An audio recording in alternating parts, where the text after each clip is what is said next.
now that you've started, don't compromise, don't cut corners.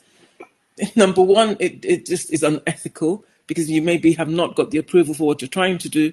Number two, when you come to publishing, and you should publish, and we'll get there later, it's very hard to then sort of justify why you've done it. And number three, it's a slippery slope.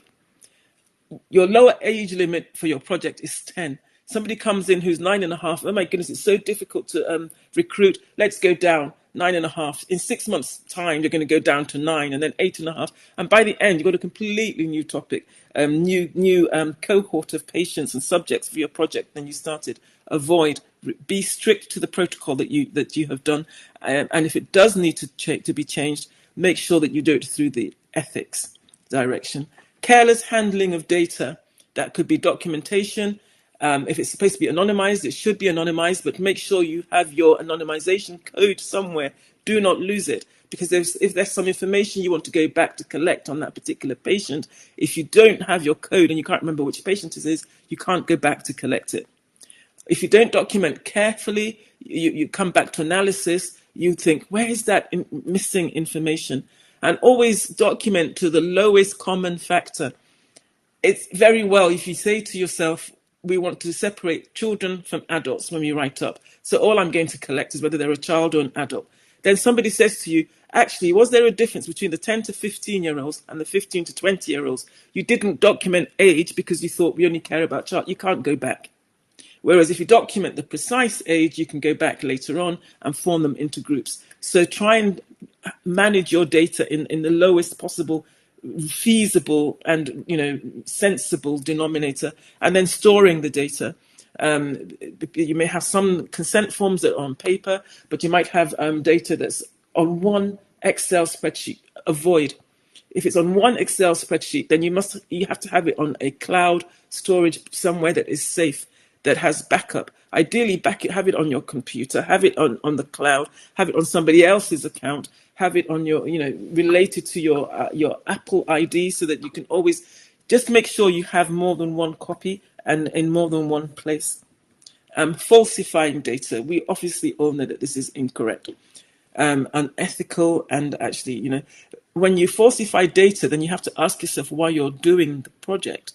We should be in it because we want to answer questions that will help patients, that will improve lives. The only reason you're falsifying data is because you want a preconceived outcome. And maybe that outcome will be to get published in Nature because this is a new answer, but that's wrong. Or maybe that outcome you want is to get a publication for yourself. That's also wrong. There is no, if you're in it to get a true answer to a question, a meaningful question, you will not be falsifying the data. Incorrect analyses, which is different to falsifying. It's because you haven't understood the statistics, and maybe you haven't got a statistician on your team who can do it for you. So by incorrect analyses, I mean you're trying your best, but you've got it wrong, and this can actually completely skew the results that we get in the end. And again, people are reading your papers and going to take action based on your results. But if it's wrong, it's maybe the actions we take will be wrong. And then there are publishing issues, plagiarizing. Sometimes we do that by accident because the review and it's written and you pick up a paragraph that fits into your own paper. That's, but avoid it. Falsifying authorship. There are clear ICMJE guidelines for who should be an author and who should not. And you might think you're helping this person. You're actually not. You need to make sure that the correct authors are there before you even begin. And it kind of goes into setup.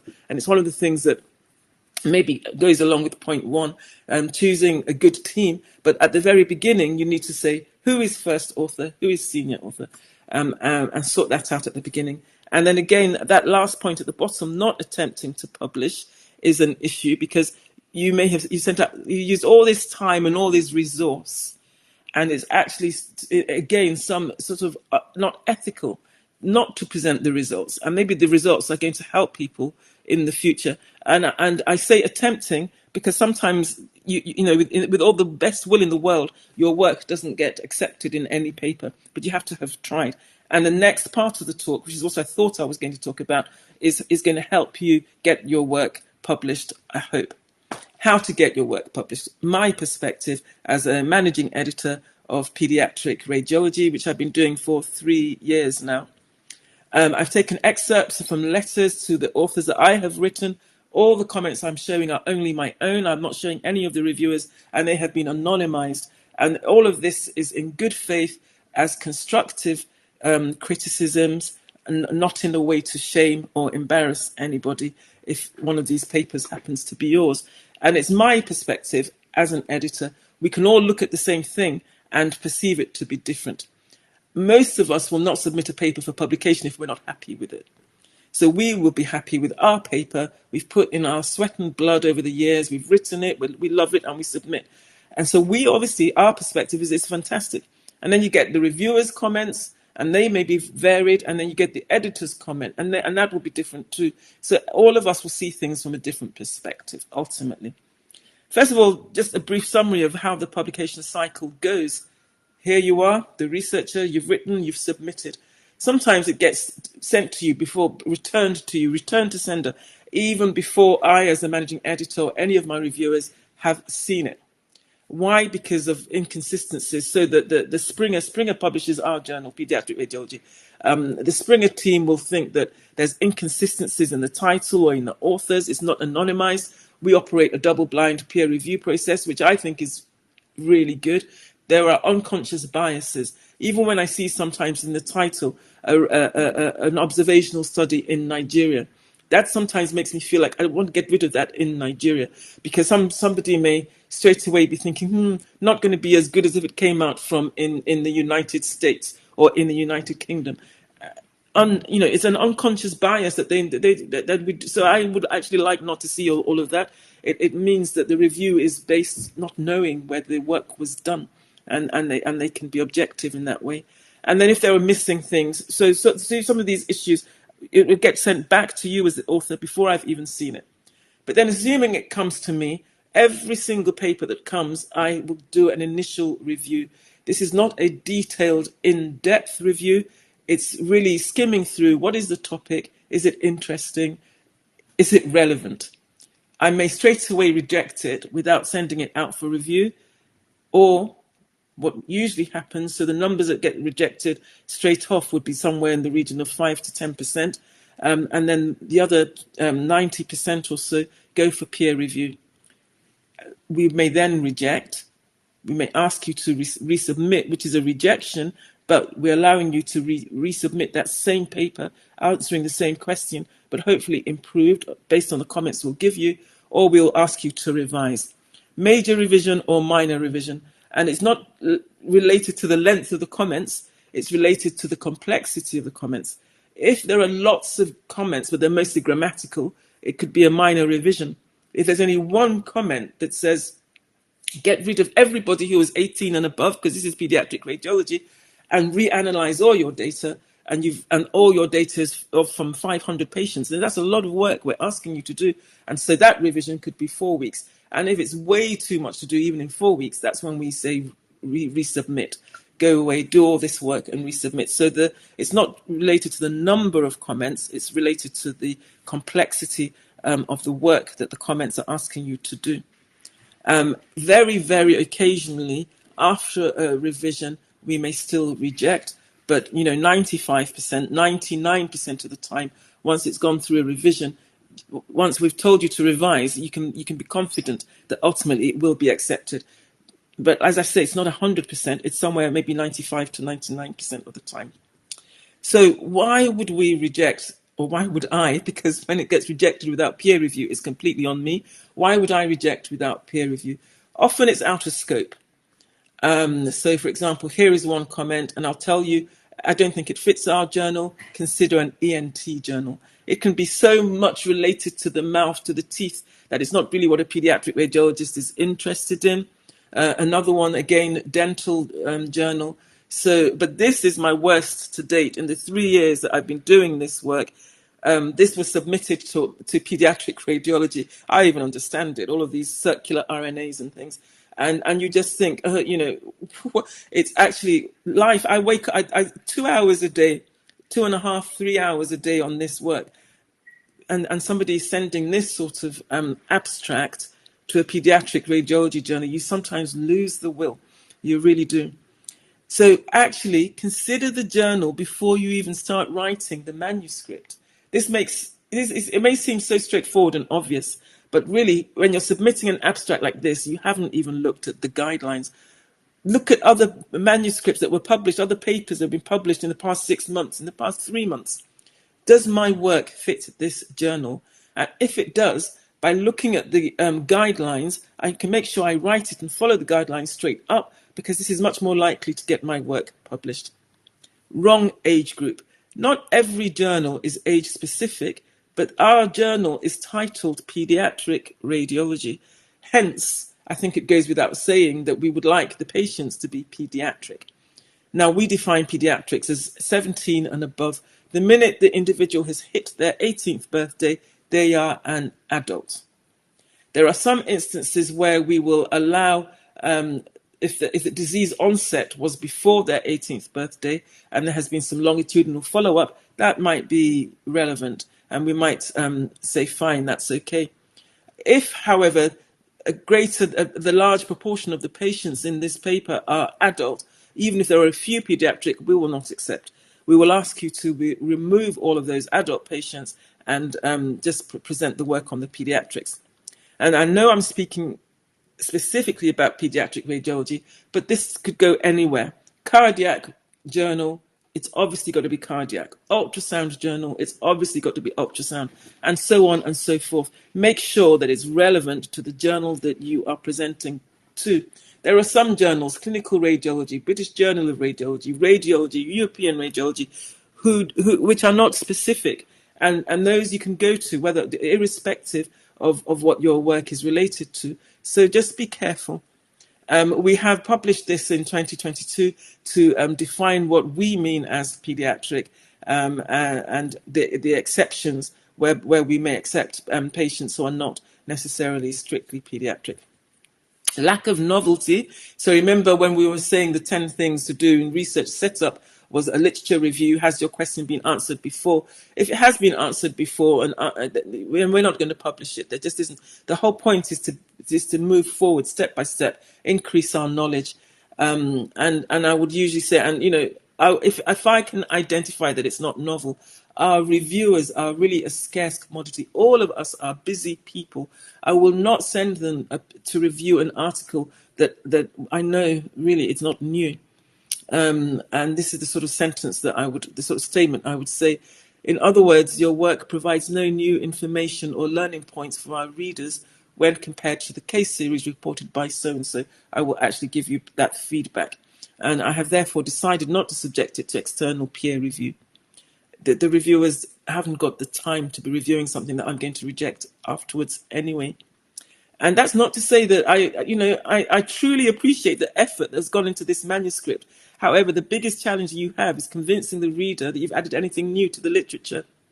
Are your findings different to features described in, and I gave the paper, by other authors or at other anatomical sites? And, and then sometimes we've actually invited a paper on the topic. So you're going to say to me, how do we know that you've invited a paper on this topic before we submit? You're not going to know, but you can, by all means, contact and ask. So May last year, this person, dear Prof. Offiah, I'm writing to inquire about the suitability of submitting a paper on the topic of. That was 25th of May. As I say, 2.5, 3 hours a day on this journal work.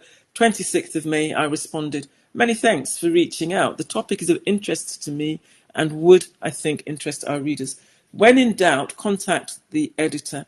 I can't speak for all editors of all journals, but certainly for our journal, myself and my contemporary who covers the Americas, papers coming from the Americas, North and South, Gitika Kana, she also is open to these inquiries. If you're not sure, does my article fit, then ask. If it fits, we are not guaranteeing it will be accepted. We are guaranteeing that we will consider it. Again, I reject some that have an unconfirmed diagnosis, particularly if they're case reports. There was one that had no histological confirmation, had no longitudinal follow-up. didn't give us any idea what the chemotherapy was, didn't tell us anything about the treatment, didn't tell us how the imaging changed with the treatment, didn't tell us the patient's long-term outcome. You are left wondering, what is this case report telling us? What are we actually learning from it? And a case report has to teach us some kind of lesson. And if it doesn't, I'm not going to forward it to my peer reviewers. If it's on something that is remarkably rare, this will be one of these reject but resubmit. Fill out all of these questions, answer them all, resubmit, and I'll submit, and I'll send it to the peer reviewers. Incorrect manuscript type. You're trying to make something into something it's not. Usually that would be something that's really a pictorial review, or that the person is trying to make into a scientific, primary scientific, original article, which isn't the case. Trying to fit a square into a circle won't work. And I'll just reject it straight off and say, go back, rewrite it. Here are the author guidelines. Structure it according to one thing or another. In terms of our journal, we case reports, we're stricter about accepting case reports. But if it's a really good pictorial review, a really good case report, a really good literature review, systematic review, or original article, they will get published. So don't perceive that we are more likely to accept it because you've tried to make it an original article. If it suits to be a pictorial review, write a really good pictorial review, include wonderful radiographs and MRI scans and 3D reconstructions of the heart and whatever, and it will get accepted. So again, here I said to this person, you may resubmit it as a pictorial review. It just does not fit what you've tried to do. Try to make it original, and it's not an original article. So then those are the top sort of 5 issues that I found myself, when I looked back, rejecting without going to peer review. And I saw this article written by Dantes Torres, 2022, their top 10 reasons for rejecting. And it's interesting that these 5 are, their top 5, 4 of their top 5 are the ones that I have quoted and we have rejected for.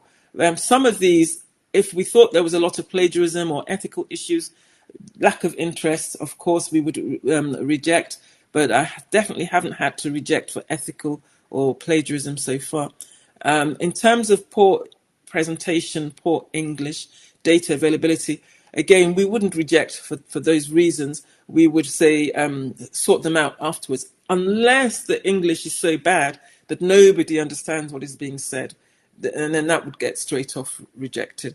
We do suggest to our authors where they might go, have your manuscript reviewed by a native English speaker, or use one of these services like Trinker. Springer has an author service that they help with looking at the English and the grammar, such opportunities. And then you can resubmit it, and when we can read and understand it, we might accept it. Most of the time, as I say, the manuscripts will go for peer review. The reasons for them being rejected, original article. Here I've taken all of these comments relate to one original article and the comments that have gone through them. I'm not going to read them all out because, well, you can read, but I will on the right-hand column just say what the sort of issues were. So format and manuscript type. So this wouldn't make it necessarily rejected straight off, but if there are so many other issues, then of course, as I say, we will reject. This one was probably on a very good topic, and maybe they had done a lot of work, and I could see that to reformat it wouldn't be too difficult, and so I didn't reject it straight off. I sent it to the reviewers.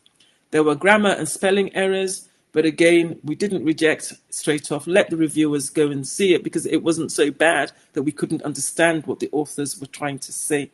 Gave them suggestions of where they could go to improve the grammar. And then if you look further on to my numbered points, the feedback I gave them, the introduction should set out the question that your study seeks to answer. Where's the knowledge gap? What are you actually trying to do? It's really confusing. So it's really good if you make it very clear up front what is the question. And actually, once you make it clear what is the question, it's really easy for you to answer it yourselves. and for the reader to understand that it's been answered. If that is the question, it makes sense that they've used that methodology. And if this is the answer they've got, these are the results they've got from that methodology, then this is the answer to the question. It's really very straightforward. Make sure that that methodology is detailed and clear. Couldn't understand what they were saying. And point 5, how were the diagnoses of these 3 conditions even confirmed? Do we even know that they had the conditions? So it's really very difficult to understand some of these. Make sure that your methodology is well written. Discussion and limitations need to be based on what's gone before. So often, people now start discussing something completely different. We were talking about climbing Mount Everest. Suddenly, they're talking about swimming the Thames. Now, both of these are great physical feats, but where is the relationship? Why are you talking about swimming the Thames in the discussion of a paper that was concerned with climbing Mount Everest? There needs to be a link. Don't bring in anything new in your discussion.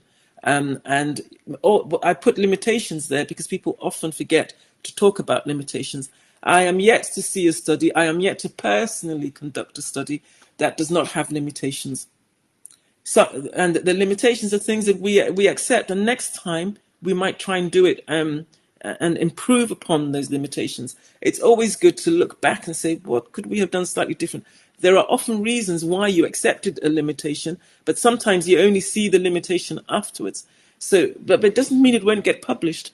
In fact, I have on many times sent a manuscript back. One of the comments in my reviews will be, add some limitations, because I myself can see there are limitations. I will usually say, for example, and give you the benefit of those limitations that I have seen. I'm not. It's not a game. I'm not trying to trick somebody. I won't. It's not for them to. I'm not holding your limitations in my heart tight and refusing to let you know. But actually look back and think, what could we have done better? If you put them straight up, it doesn't mean your manuscript will get rejected. The reviewers and my editors and myself, we understand that studies have limitations. It's the failure to yourselves to put them in your work that is more likely to get it rejected. Figures and tables. Read the author guidelines for how figures and tables should be presented. Do not put tables and figures in and then repeat everything again in the text. The point of the tables is to be able to summarize complex data in a way that is digestible by the reader. Then don't put it again in the text, but don't put in a table that is 1 column and one row. That is actually not a table. Somebody will have a table that shows the p-value for one test. And call it it's so find some and sometimes if you can say it in a sentence, say it in a sentence. The p-value comparing x and y was this, significant or not significant. That doesn't need to be tabulated, so be careful. Figures need to be oriented the correct way. These things are obvious, but so many times when you're doing a figure and you're trying to magnify it and you distort it, you're increasing the length, but you haven't increased the width at the same pace, and then it's distorted. Don't submit those figures. Change them around and make sure everything is correct. And left should be left, right should be right. If you're orientating upside down for some particular reason, explain in the figure legend why. Otherwise, we will believe it's a mistake, and we will either turn it around or reject the paper because everything is so incorrect that we're not sure that the author has understood, that we're not sure about the quality of the entire work. And then journal style. Every journal will have its own style. We have a manuscript checklist that you should look through and obey, comply with all those issues, because we won't let them go. If people are ignoring them, hoping that we too will ignore them, it's not going to happen. And if you ignore them, first revision, second revision, third revision, your manuscript might get rejected. We won't keep telling you these same things over and over. A journal does not exist without manuscripts, so we will give people a chance. We want the manuscripts, but at a point in time comes where life is short. I can't look at you for the 7th time over 5 months and be telling you to follow journal style. You may be, we have to reject it ultimately. We do know that a lot of work goes into these papers for everybody. And usually everything is meant to be constructive and helpful, trying to make things better. So we will let you know. Here was one where they did where it was a really good manuscript, but it had to be rejected. There were other issues. Not so much what was the question, but the methodology wasn't detailed enough. We weren't sure if they had obtained consent or assent from the study population. It was written in such a way that it was was it prospective? Was it retrospective? Was ethical approval given? And there were all of these issues. And once there's an issue of consent and ethics, you do have to wonder about it. Again, there were issues with figures and tables, and they didn't fit journal style. Now, in case of case reports, there was one that did go for peer review, which I didn't pick up on, that there was some ethical concern, and it was my comment following the review was, I don't believe that it's right to select one case from a larger unpublished study. So in their method, they were doing a big study, and in that big study, they thought, oh, we'll just pick up this case and we'll write a case report about it. They had therefore been unblinding themselves from this big study that they were doing, and we were not sure if that was the right thing to do. This picture here is to say that, I as an editor could maybe have picked that up at the beginning and rejected it without going for peer review, but the peer reviewers are we depend upon them because they're the ones that go through it with a microscope, with minutiae, and they help us find the missing bits, the details that we don't have. And I always take these opportunities to thank anyone who acts as a peer reviewer, because really and truly they get nothing else out of it except that they are helping our community, essentially. Pictorial reviews, lack of depth or detail will get your pictorial review rejected. Sometimes they come as if they're just bullet points, tiny bullet points for each case, and the cases aren't properly linked together, and the images aren't very nice. And so, example here, this is relatively short for a pictorial review. Why have you restricted yourself to and there was just one thing that they presented, and it almost looks like a case report that just has lots and lots of images. A pictorial review should tie things together, the ultrasound imaging of congenital heart defects or something like this, and then you have more than one congenital heart defect that is linked. And why would you just make it ultrasound? Why not just the imaging of congenital heart defects? So make it as expansive as you can, so that it's a real nice learning opportunity for our readers. So the topic may be interesting, but that each section has just been skimmed through and summaries. Remember that we need to see the full picture in order to understand the full picture. If you're just showing us little segments, we actually miss out on what it is you want us to see. Again, poor methodology, maybe because of lack of journal guidelines. We hold our hands up. Sometimes there are issues where our guidelines are not explicit or not even available for the particular issue that might arise. And when that happens, we do try and update the guidelines. And we have, since in the 3 years I've been here, we have been updating our guidelines to try and answer all questions so that authors know what it's not on the author. We have it there, the answer to their question. Sometimes the manuscripts are too long, way too long. Here was something. I asked them to shorten it by about a third, at least, if it was going to be resubmitted. Now, you might be saying, we've gone digital now. We're no longer paper-based, and that's correct. But even if you're digital, you want to hold the readers, to what the author has said. If something is really, really long, it probably is because it's missed focus. It's lost the focus of what the article was about. And we don't want lots of long articles that are rambling. It's got to be sharp and concise. But the fact that it's that our journal is now digital does mean that we can have longer manuscripts than in the past. But here was one. Look at that. There were over 60 images. Please reduce the images by 33 to 50%. This is not because there were over 60 images. This is because there were over 60 images that didn't all need to be there. Sometimes there's two images are showing exactly the same thing from exactly the same patient at exactly the same presentation. So why are we seeing them there? Think carefully about why you're showing these particular images. What is the point of them, and can we do without them? And as an example, I put up this manuscript that was published in 2023, May last year. It had 45 figures. They had subparts. So there were a total of 84 images. It was accepted and published because it's on tuberculosis, if I'm not mistaken, because each image had a point it was making within that pictorial review. So it's not the absolute numbers alone, although, of course, there will come a time if you were going to present us with 500 images, there will come a point at which we would say curtail the number of images, but make sure they're high quality and make sure that there's a purpose to them. Avoid hyperbole, by which I mean, to our knowledge, no comprehensive review of the imaging features. Essentially, you're saying ours is the most comprehensive. You have to be really careful. For example, I was able to find that there were previous reports on that particular topic, and really it's not for us to say whether they were comprehensive or not in our own papers. And again, here was one where I asked them to say a little bit less. So you see at the bottom, they stated, we performed a systematic review of all studies in pediatric radiology. It's not possible. Nobody will have reviewed all studies.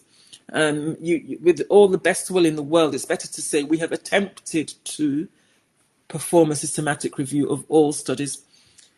So it's kind of like this, once in a while, someone amazing comes along and here I am. I'm sure without a doubt that all our authors are amazing, but it's so much better for someone else to tell them than for them to tell them, for them to be saying it themselves. So, with your publications, of course you will believe that your publication is amazing. Otherwise you wouldn't be submitting it. But again, in my reviews, if I think it's amazing, I will absolutely tell you, this is amazing. This is really good work. We're very, very pleased with it. But if you're saying it yourselves, it doesn't look well. And then when we've asked you to revise the manuscript, please carefully consider what the editors and reviewers have said. People are using their time to say these things. If they haven't understood, it's on you, not on them, because they have been selected as subject experts. They've gotten to be professors or heads of department, on the editorial board because they can do the work. If they have misunderstood, there's a reason they've misunderstood. At least start from that humble position. Sometimes people misunderstand because, again, they've been busy and they've read it really quickly and they've misunderstood. But start from the position of, what can I do to translate my information better? So rebut with respect. It's double blind, but I know who the authors are. I know who the reviewers are. You will not know each other, but it's nice to be respectful and actually look at the criticism and think, is that sensible? If it's not sensible, say so, but say so respectfully. I've had only one occasion. Well, I'm not a violent person. Please do not misinterpret this image. But there are some things that can be annoying. I look, as I said, at every single paper, and you will remember. You may not remember the details, but there are things you remember. One I rejected, and then the authors changed the title and resubmitted it word for word. All that was changed was the title. I've read this before, I was telling myself. I have read this before. And we can search our database. Don't imagine that we can't. And I will search the database. And I did search the database. And I found word for word everything that was the same except for the title. Same authors. Infuriating. It really is infuriating. I have previously rejected this case report. The situation remains unchanged. Merely changing the title does not change my opinion. Please do not resubmit this case report. It would be a waste of my time and yours. Don't do things like that. It takes us back to where we were talking at the beginning about good research. Good publication, if it's not a good study, it's not a good study. I don't care what it's called, and I'm going to remember. So please try. So based on everything, if I was to give you advice, I would say the title should be succinct. It should represent the work you're doing and the work that the question you've tried to answer. I personally think you should write the abstract last because it's a summary of everything. One of my editors, who has since left the role, said to me that he thinks it should be done first, because then you can use that and expand each section into the main paper. I don't agree with that. I think that if you've written the full work, you can pick out what is most important from that and make that your abstract.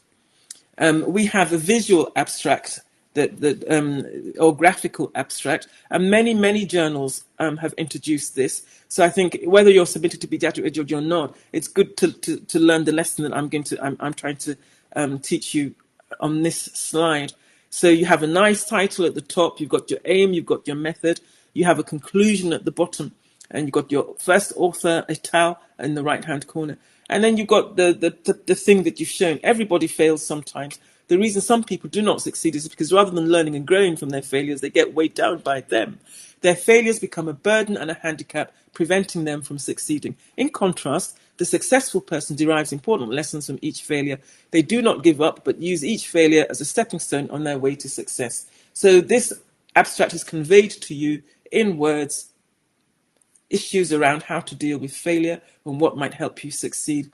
The written word is a form of communication. However, remember, this is a graphical abstract. It's a visual abstract. This is not visually or aesthetically pleasing, because it's all words. Try and minimize the words. Radiology is a visual subject. Use your images. So here we're saying exactly the same thing. Unsuccessful person, weighed down by all his failures. Successful person, using the failures as a stepping stone to move up in the world. And then the conclusion, a picture is worth 1,000 words, because really and truly, all those words in the last slide are so much better said and so much more meaningfully said, I think, by the images. So remember that your graphical abstract is, in fact, a graphical abstract. Put in a graph, put in a radiograph, put in an MRI, put in an image, because that's what it's all about. So write it last, but make sure that your graphical or visual abstract is visually appealing, because that's the point of it. Your keywords should be mesh compatible, arrange them in alphabetical order. They should cover the disease, the modality, the age group, the methodology. Anything else that you think is important, then that's fine. But those are the main things, because that's really what people are going to search on. I'm interested in multiple sclerosis. You know, you can add brain if you want, but multiple sclerosis is the important thing. It's MRI, you know, it's usually adults, and this is a prospective study.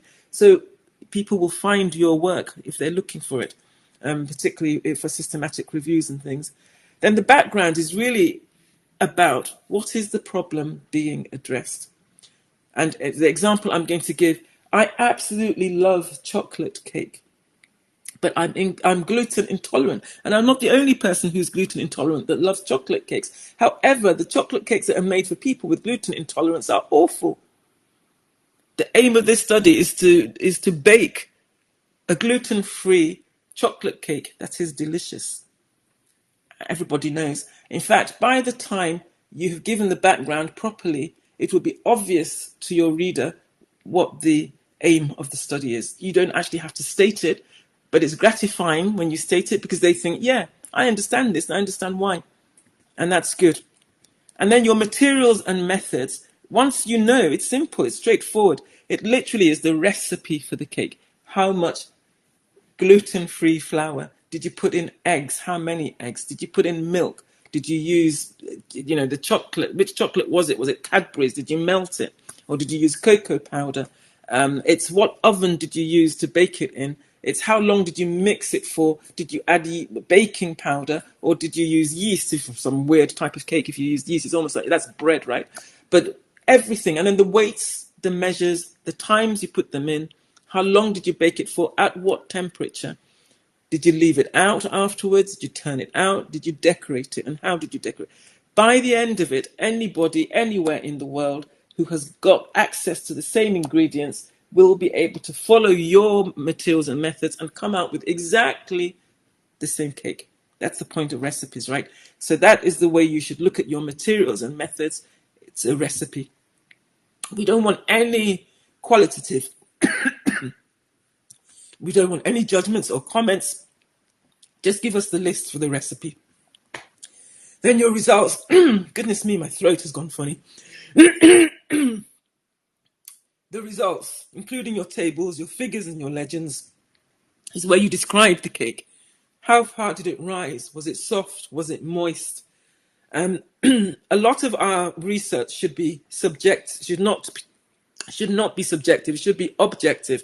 But there, you can do a qualitative study of this. You can say we gave a slice of our cake or a mouthful of our cake to 50 people, and these are the results. And they said it was delicious. 20 of them said it was delicious. 10% said it was too dry. 8% said so. You can give the qualitative as well as the quantitative aspects, but this is when you describe it. And if you've given decoration, you can describe how it came out. Then your discussion will be a discussion. Summarize your results first of all. Compare it to what is already known. Now, while only 50% thought our cake was delicious, this was higher than the 20% in the study by Offiah et al. 2019. That's where you come about it. Your limitations, we baked it at this temperature because our monitor did not allow us to bake it at a lower temperature. In retrospect, we should have been able to maybe bake it at a lower temperature for a longer period, and that might have helped the cake retain moisture. This sort of thing. And then your conclusion is, while this is one of the better cake, while this has got better results than previous studies, there is more work to be done. And then you critique the cake essentially in your discussion. So with those sections in mind, you will know what should go in the materials and methods, what should go in the results. The one bit that you're allowed to be comparative and use words like was delicious and things is the discussion. The materials and methods and the results should be purely factual, scientific, unbiased data. And then we have the statements at the end and the conflicts of interest, the author contributions, data availability, and the references. And all of these will be different based on the journal that you're submitting to. But you should look at the author guidelines to make sure that you've got it, you know what they're doing. We, as I say, myself and Gatika, are very happy to be contacted whenever anyone has an issue. Contact the editor of the journal that you're trying to submit to, and again, I can't speak for them, but I would be surprised if they didn't respond and help you. All in all, it's a collaborative process.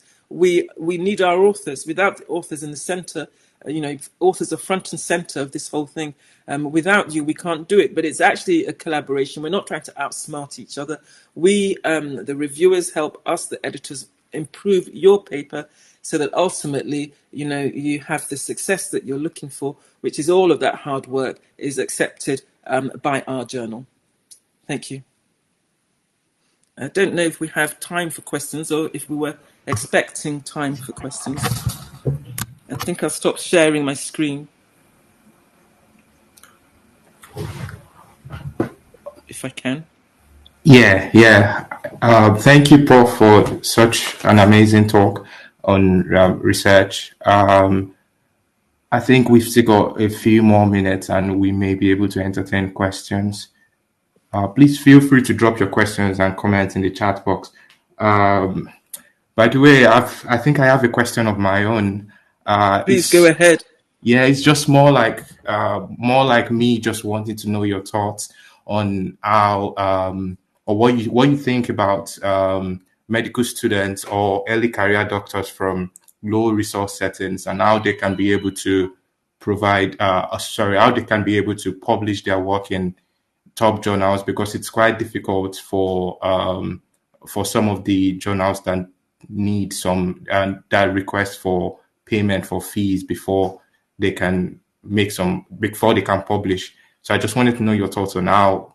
Yeah, so I took on the role of managing editor for Pediatric because up until then, in all its 70 plus years, there'd never been a female managing editor, and there'd never been a managing editor of ethnic minority background.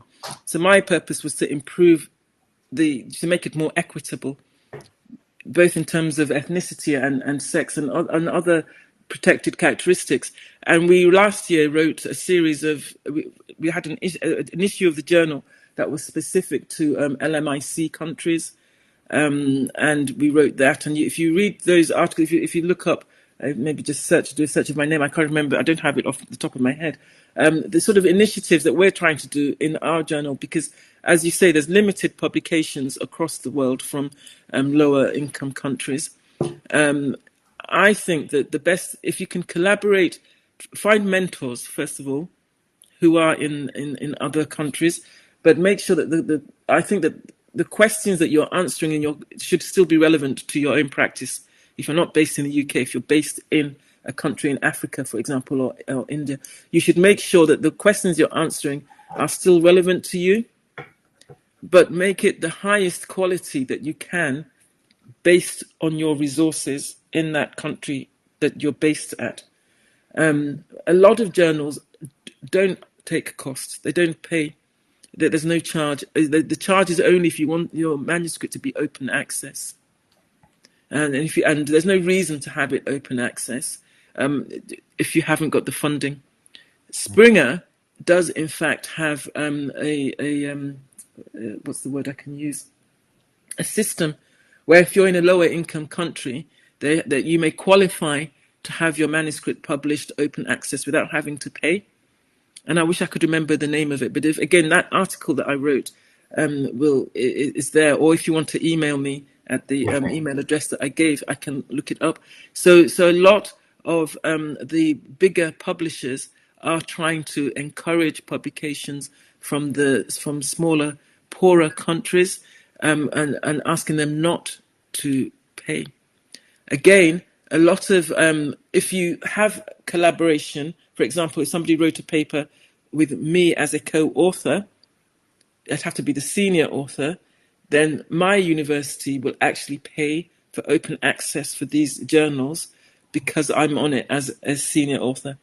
Now, you don't want to find people who are unscrupulous and just become a senior author. If the person is an author, they have to do the work to be an author. So I'm giving this as an option. I'm not giving it as a, can I say wuru wuru? Can I say things like that here? I'm not giving it as that kind of craftiness, right? They have to do the work. But if you are the first author based in Zambia, Uganda, Nigeria, wherever you are based, and you have a senior author who, for us, my University of Sheffield would pay for it to be published. So there are options to get the work published. I would, and finally, yes, you want it to be in pediatric radiology or radiology or British Journal, but you do have your own African, journals, isn't it? Right? Yes. And so you could go to those journals and get the impact, raise the impact factors of those journals by putting in really high quality, and then have people in the United Kingdom aspire to be published in the African Journal of Pediatric Radiology, right? Okay. Thank you so much, Prof, for your talk and such fantastic answer. I don't think there are any more questions. Okay. You got 3 minutes left, right? So people can stretch their legs for 3 minutes. Yes, in the absence of that, we can just return back to the main stage. Okay. Thank you. The remainder of the conference. Thank you so much. Thank you. Yeah.